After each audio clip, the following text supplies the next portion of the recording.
Yes. So right now our ceremonial cacao is direct trade, our chocolates are not. And that's going to change, and that's what this video is about. So direct trade means that we purchase the cacao directly from the farmers. At the beginning of Leeway Tools, I did this importing myself. It comes with quite some administration. There's all sorts of fees involved. You have really difficult numbers that you have to correspond correctly. A couple of times the cacao got stuck at customs. So I reached out to the people from Pure Cacao who are based in Amsterdam, who have been working with ceremonial grade cacao for over a couple of years now, and they buy from these farms in a direct trade construction, meaning there is no middleman. They purchase directly from the farmers. Technically, Leeway has one middleman, Pure Cacao. Regular traded cacao is a globalized commodity trade. Now, what this means is that similar to a stock exchange, the prices of cacao are traded on an exchange. Means that people can speculate on these prices. There's all sorts of financial models such as futures where prices are being like predicted or of what they could be, and then they're locked in. You can go long on a commodity product, which means that you think the price will go up, and if it does, you'll make money. Or you can go short, which means that you think that the price of cacao will go down, and then if it does, you make money. It's a speculative asset that came into play once the trade around cacao started to globalize. And to give you an idea of the scale, listen to this. In 2019, the total amount of chocolate produced was 3.7 million tons. That's 3,700,000,000 kilograms of chocolate just in the European Union. To get to these volumes, cacao has to be standardized, which means that the cacao beans are collected from a wide variety of farms. Beans might be collected in Ivory Coast, in Ghana, in Nigeria, in Indonesia, and then they're sort of put together to create these huge amounts of cacao beans. Okay, regular traded cacao. So farmers grow cacao beans, they harvest them, then a collector comes and they buy from various cacao farms. These collectors, they then go to a distributor, and a distributor buys from various collectors.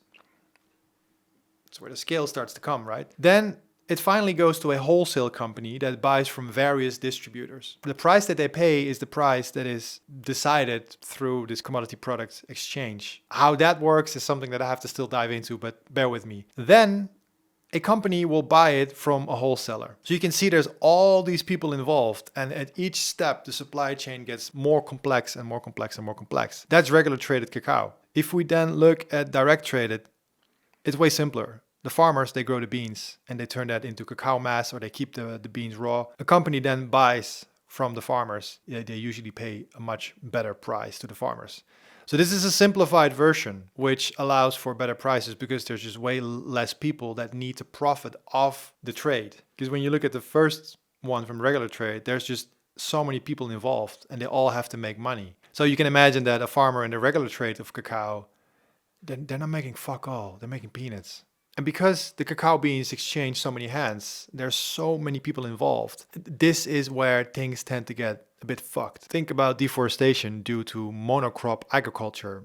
Think about unpaid labor. Think about child labor. Think about corruption, crime. There is an entire shit show circus that's going wrong in this regular traded cacao. And if you want to dive deeper into that, I would suggest to watch the documentary on Netflix called Bitter Chocolate. It's a series from Rotten, and there you can really see why this regular trade is so messed up. So we're going to step away from using regular traded cacao, and we're going to fully transition to direct trade cacao. This comes with some learning curves. Making chocolate from pure cacao is a craft in and of itself. We're going to need time to adjust to that. So it's going to go step by step. We've already figured out pure chocolate, and that's the easiest one because this pure chocolate is made by the farmers in Peru. They figured out a recipe that is just so damn good. It's a dark chocolate, 70% pure chocolate, which means that it's 70% cacao mass and 30% sugar by volume. That's what the chocolate is. It's just cacao paste and sugar. And the flavor profile is like a specific soft, sour fruitiness that lingers quite a bit. Really special. Dark chocolate, we're good.